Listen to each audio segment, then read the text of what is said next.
ቴዲ ቀጥል እስቲ። ቴዲ አንተ ላይ ቴዲ አስፋው ማለት ነው። እኔና ቴዲ አስፋው ረዘም ያለ ትውውቅ ነው ያለን፣ ግን ለተወሰነ ይመስለኛል 1-2-3 ዓመት ሳላየው ቆይቼ ድንገት አንድ ቀን አባይ ሚዲያ ነው አይደለም የነበርክበት? አባይ ሚዲያ ላይ የሆነ ትንታኔ ሲሰጥ አየሁት እና እሱ መሆኑን አላወኩም፣ ምክንያቱም በቴሌቪዥን ቀርቦ አይቼው አላውቅም። እና ሪሊ በዛ ደረጃም ግንዛቤ ያለው መስሎ አይታየኝም ነበርና በጣም ኢምፕረስድ ሆንኩ። እንዴ ማን ነው ይሄ ልጅ እንደዚህ አይነት ትንታኔ የሚሰጥ? እንደው በአሁኑ ዘመን እንደዚህ መረዳት ያለው ሰው አለ እንዴ ብዬ በጣም ገርሞኝ፣ ከዛ በኋላ እርግጠኛ አይደለሁም አንተ ትደውል እኔ ልደውል እና ተገናኘን አንድ ጊዜ ሻይ እና ለመጀመሪያ ጊዜ ያወቅኩት እሱ መሆኑን ነግሮኝ ነው። ከዛ በኋላ እና ገረመኝ። እንዴ አንተ ነህ እንዴ አልኩት። እኔ እኮ ሌላ ሰው መስሎኛል አልኩት። እና ቁጭ ብለን አወራን። እና እንግዲህ ከዛ በፊት ያው ብዙ ሰዎች ላይ ያውቁ ይችላሉ፣ እስር ቤት ነበረ፣ ብዙ ታይቷል። እና ሪሊ ቴዲም በዙሪያ እርግጠኛ ነኝ ተመሳሳይ ገጠመኞች እንደሚኖሩህ ጥርጥር የለኝም። እና ሰፋ አድርገህ ምንድን ነው የነበረው የሚለውን ንገረን። በወቅቱ ምንድን ነበር ፊልም የምታደርገው? ምንድን ነበር ተስፋ? እነዚህ የመሳሰሉ ነገር። ኦኬ፣ ከልደቱ ጋር አንድ ካፌ ነው የተገናኘ ነው። ራሴው ለሆነ ጉዳይ ላናግርህ ፈልጌ ማለት ነው። እና እንደውም አንድ ፎቶ ተነስተናል አብረን፣ ታስታውስ ከሆነ እሱን ፎቶ ፌስቡክ ላይ ለጠፍኩትኝ። እና እንደውም በተወሰነ ደረጃ በጣም መነጋገሪያ የሆንኩት እኔ እሱን ፎቶ ከለጠፍኩኝ በኋላ ነው። ከዛ በፊት ብዙ ሰዎች እኔን አያውቁኝም፣ ሁለታችሁን በሚያውቁት አይነት ደረጃ ማለት ነው። እና እንዲሁ አደባባይ ላይ በጣም የታየ ወይም የተገለጠ አይነት ነገር ባይኖርም ግን በወቅቱም ፖለቲከኛ ነበርኩኝና የተወሰኑ የራሴ የሆኑ ትውስታዎች አሉ ይሄ ነገሩ ሲመጣ ማለት ነው። እኔ ደጋፊ ነበርኩ፣ የለውጡ ማለት ነው ደጋፊ ነበርኩ። እንደው በጣም በሚገርም ሁኔታ እኔ የሰሜን ፓርቲ አባል ነበርኩኝና እነ ይልቃል እንግዲህ ጠቅላይ ሚኒስትሩ ስልጣን ላይ ከወጡ ጊዜ ጀምሮ ነው የሚቃወሙት፣ ከወጡ ጊዜ ጀምሮ ማለት ነው፣ ኢንጂነር ይልቃል ማለት ነው። እና እኔ እንደውም በዛን ወቅት ኢንጂነር ይልቃል ተቃዋሚ ሁሉ ሆኜ ነበረ። በቃ ለውጡ አስፈላጊ ነው መቀጠል አለበት ሁሉ ከሚል ማለት ነው። አንደኛ ነገር እንዳልኩ በዛ ለውጥ ነው እኔ ከእስር የተፈታሁት። 1-2 ዓመት ከ2 ወር ድረስ እስር ቤት ነበርኩኝና ስለዚህ ከዛ በፊት በነበረው የእስር መፈታት ከተፈቱት መጨረሻ ላይ ኢህአዴግ ውሳኔ ያደረገ ምናምን ከተባለ በኋላ ከተፈቱት አንዱ ነበርክ ማለት ነው? አንዱ ነኝ። አዎ፣ በዛ ውሳኔ ነው እኔ የተፈታሁት። እና እኔ ከእስር ከወጣሁኝ ከጥቂት ቀናት በኋላ ነው ጠቅላይ ሚኒስትሩ ንግግር ያደረጉት። እና ለውጡን ራሱ የኔም ጭምር ነው ብዬ ሁሉ አስብ ነበር። እንደዛ ነበረ ስሜት፣ የእውነት ለመናገር የኔ ነው በጣም ላስቀጥለው የሚገባል የሚል አይነት ስሜት ነበረኝ። ዋጋ ከፍዬበታለሁ፣ እንደዛ ነበረ ማስበው። እና እንዳልኩ ነው። ከዛም አንጻር ኢቭን የኔ እንግዲህ የሰሜን ፓርቲ ውስጥ አጋሮቼ ከነበሩት አብሬያቸው የምንቀሳቀሳቸውን ሰዎች ሁሉ እቃወም ነበረ። ያው በኃይልም ባይሆን ግን ልክ አይደላችሁም አይነት ነገር ማለት ነው። ያው ከፖለቲካም አኳያ የተቋሚም ጭምር ስለነበርኩ ለውጡ መምጣቱ የሚፈጥርልኝ ደስታ ነበር። ሌላው ግን በፐርሰናሊ ጠቅላይ ሚኒስትር አብይ አህመድን እንድደግፍ ግን ያደረገኝ አንድ ከምርጫም አኳያ ነው። እስር ቤት እያለሁኝ አብረን የታሰርነው በጣም ጥቂት ሰዎች ነበርን። ማግሊያ የሚባለው እስር ቤት ውስጥ ነው እኔ የታሰርኩት ከአብዛኛው እስረኛ ተገልጌ ማለት ነው። እና አሁን ስማቸውን መጥቀስ ላይ ያስፈልግ ይችላል። በጣም ግን አደባባይ ላይ የሚታወቁ በተለያየ ቦታ ላይ አሁን አንዳቸው ብልጽግና፣ አንዳቸው ፋኖ፣ አንዳቸው እንደዚህ የሆኑ ሰዎች አሉ፣ የሚታወቁ ሰዎች ማለት ነው። እና ከነሱ ጋር ፖለቲካ እናወራለን። እዛ ውስጥ በጣም የሚታወቁ የኦሮሞ ብሔርተኞችም ጭምር ነበሩና የምታስታውሱ ከሆነ አቶ ለማ በጣም ቅድሚያ የተሰጣቸው ሰው ነበሩ፣ መሪ ይሆናሉ የሚል ማለት ነው። ከሳቸው ቀጥሎ እንደውም ብዙም አልጎሉም እንጂ ጠቅላይ ሚኒስትር አብይ አህመድ ናቸው ደግሞ እንትን ሲሉ የነበሩት። እና እኔ ከንግግራቸው አኳያ ቲቪ እናያለን፣ እዛ ቲቪ ነገር እናያለን። እና 1-2 ንግግራቸውን ሰምቻለሁ።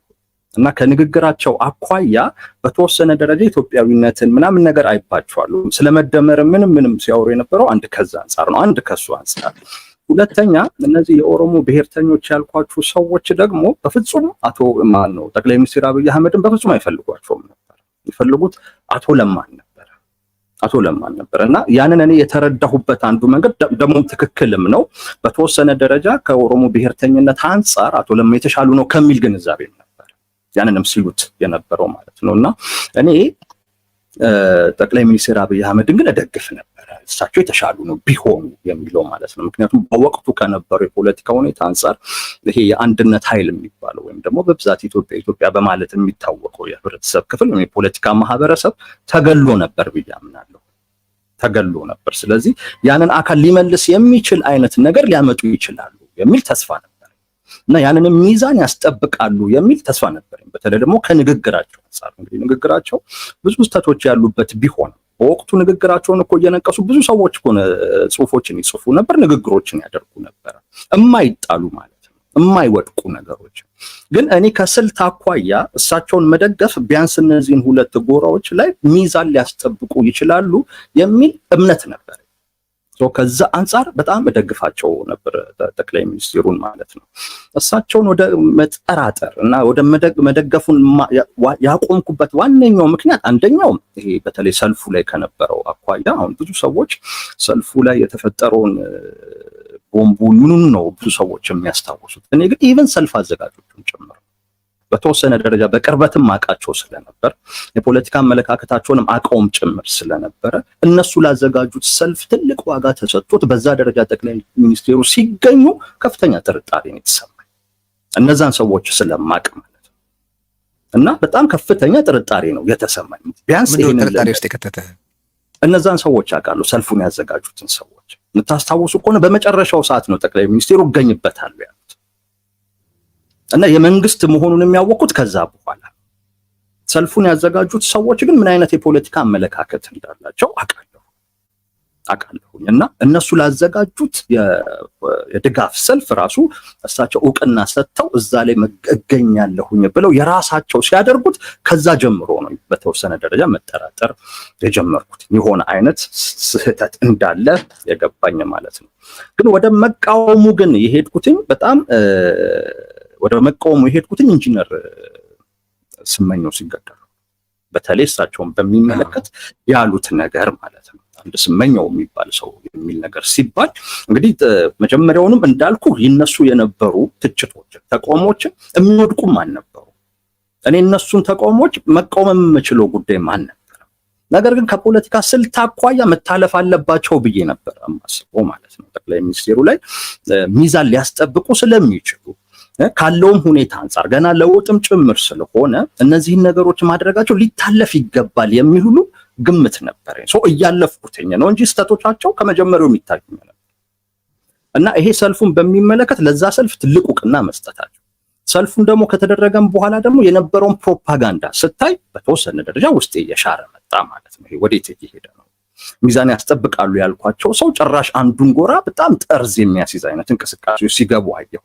ለዚያውም ደግሞ በተለያየ አይነት መንገድ ለውጡን ተቀብሏል የሚሉትን ኃይል ማለት መግፋት ሲጀምሩ፣ በጣም ኮርነር ማድረግ ሲጀምሩ፣ በተወሰነ ደረጃ መግፋት ሊያስፈልግ ይችል ይሆናል። ነገር ግን በጣም ኮርነር ሲያደርጉት ከህዝብ ጋር ማያያዝ ሲጀመር የዛን ሰዓት ላይ ይሄ ነገር ወዴት ሊሄድ ይችላል የሚል ጥርጣሬ ውስጥ ገባው ማለት ነው። ከዛ በኋላ ኢንጂነር ስመኘው ደግሞ ሲገደሉ ሌላ አይነት ስራ ኢቭን በጠቅላይ ሚኒስትሩ የሚመራ ሌላ አይነት ሴራ እንዳለ የገባኝ የዛን ሰዓት ላይ። ከዛ ጊዜ በኋላ ነው እኔ ተቃዋሚ የሆንኩትኝ ማለት ነው። ከዛ ጊዜ በኋላ ነው እነ ልደቱ ቀደም ብሎ ሲያነሷቸው የነበሩ የሮድማፕ ጥያቄዎችን ምናምን ነገር ሁሉ ማጉላትና መናገር የጀመርኩትኝ እኔ ከዛ በኋላ እንጂ እስከዛ ጊዜ ድረስ ግን ከስልት አኳያ ጠቅላይ ሚኒስትሩ መደገፍ አለባቸው የሚል እምነት ነበር። የኔ አጋጣሚ ይሄ ነበር እና በዚህም ምክንያት እነ ኢንጂነር ይልቃልን ጭምር ከራከር ነበር፣ ተችብ ጭምር ነበር። እነሱ በአደባባይ ተቃውሟቸውን ይገልጹ ጭምር ስለነበረ ማለት ነው። ይልቃል ዲመቱ ቢያወራን ደስ ይለን ነበረ። ግን በነገራችን ላይ ዊዝ ክሬዲት ይልቃል ከመጀመሪያው ጀምሮ ብዥታ ከሌላቸው ሰዎች ብቻ ሳይሆን ሀሳቡንም በድፍረት በግልጽ ይናገር የነበረ ሰው ነው ከመጀመሪያው ጀምሮ ማለት ነው። እና እኔም ጋር አንድ ሁለት የሬዲዮ ውይይቶች ነበሩን እና እኔ አሁን ልክ ቴዲ አስፋው እንዳልከው እኔ እንኳን እያወቅኩ ነው አውቃለሁ። ያው ቅድም እንዳልኩት በጣም መነሻ የሆኑ ይሄ ሰውዬ ብቃት አላቸው ወይ ቅንነት አላቸው ወይ የሚለውን ነገር እንድጠራጠር ያደረጉኝ ብዙ ነገሮች ስለነበሩ በውስጤ አይምሮዬ ቤት አቅጣጫ ይወስዱናል በሚለው ላይ ብዙ ነገር አቅ ነበር። ግን ከነበረው ስሜት አንፃር ወደ በጎ አቅጣጫ መግፋቱ ይሻላል በሚል ነበር በተወሰነ ደረጃ ነገሩን ለዘብ ብዬ ሲይዘው የነበረው እና ይልቃል ግን ምንም እንትን አልነበረም፣ ለድርድር የሚያቀርበው ነገር አልነበረም እና ከመጀመሪያው ጀምሮ እንትን ነበረ። ምንም በይልቃል በኩል ከመነሻው ጀምሮ ፍጹም ጥርጣሬ ነበር፣ ድጋፍም ጭምር አልነበረም። እንደውም በጣም ጥቂት ሰዎች ከመነሻው ጀምሮ ሲቃወሙ ከነበሩ ሰዎች ውስጥ አንዱ ኢንጂነር ይልቃል ነው። አንድም ሌላው ብዙዎች ደግሞ አንድ ሲደግፉትም ደግሞ የነበረው ነገር በወቅቱ የምታስታውሱት ከሆነ መሳሳብ ሁሉ ነበረ። የጠቅላይ ሚኒስቴሩ አቋም መሀል ላይ ስለነበረና ግልጽም ስላልነበረ በጣም መሳሳብ ነበር። በጣም መሳሳብ እና ከዛም አንፃር ሲደግፉ የነበሩ ሰዎች ጠቅላይ ሚኒስቴሩን ምናልባት ባንደግፋቸው ወደዛኛው አይነት ጎራ ሊሄዱ ይችላሉ። ሰው ለውጥ ላይ መጣ ይችላል። በተለይ መሰረታዊ ለውጥ የሚጠይቁ ሰዎች ከህገ መንግስት ማሻሻያ ጋር በተያያዘ የሚጠይቁ ሰዎች ጠቅላይ ሚኒስቴሩን ወደዚህ ለማምጣት የግድ በተወሰነ ደረጃ ሊጠራ የሚችል ድጋፍ ማሳየት ተገቢ ነው የሚሉም ሰዎች ነበሩ፣ መሳሳቦችም ጭምር ስለነበሩ። በነገራችን ላይ አንዱ ለኔ አስቸጋሪ ቻሌንጅ የነበረው አብዛኛው ሰው እየደወለ እንኳን ደስ አለህ ነበር የሚለኝ። የታገልክለት ስትመኘው የነበረው አይነት ስርዓት መጣ፣ መሪ መጣ እና እንኳን ደስ አለህ፣ በቃ ከዚህ ሰውዬ ጋር አብረህ መስራት አለብህ የሚል ጫና ነው የነበረውና አስረድተህ ሰዎችን ማሳመን እንደዚህ የሚሉን በጣም ከባድ ነበረ። ለመሞከር ራሱ ይከብድ ነበረ እና አንዱን ላይ የነበረው ጫና ይሄው በቃ ታግለህ ድካምህ ከንቱ አልሆነም፣ የምትፈልገው አይነት ሰው መጣልህ ይለዋልና ከዛም ጋር አያይዘ ይከብዳል። በጣም ከባድ ነው።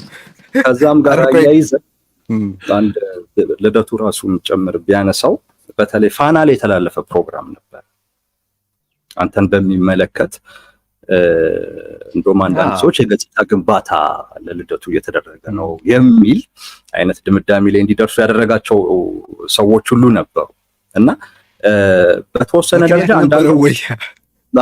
ምክንያት ነበረ ወይ ምናልባት በጠቅላይ ሚኒስቴሩ ትዕዛዝ ወደ ፖለቲካው አንተን ወደ ራሳቸው የመሳብ እንደገና ፖለቲካ ውስጥ እንትን የማለት አይነት ፍላጎት ነበረ ወይ? እስቲ እሱንም በተወሰነ ደረጃ አጫውተ። አንድ ጊዜ እንደውም ከብልጽግና ፓርቲ አባል እንደሆን ጥያቄ ቀርቦልኝ አልተቀበልኩትም የሚል ሐሳብ ማንስተህ ነበርና ምናልባት እንዴት ባለ አግባብ እንደቀረበም ልታወራን ብትችል ይችላል። እሱ የሆነው ምንድነው እሳቸው ጠቅላይ ሚኒስትር ከሆኑ በኋላ ክረምቱ ላይ ሰመሩ ላይ እኔ ወደ አሜሪካን ሀገር መጣሁ። ያው ሁሉ ጊዜ ክረምት ብዙ ጊዜ እዚህ ነው ማሳልፈውና መጣሁ። ከዛ በጥቅምት ነው የተመለስኩት።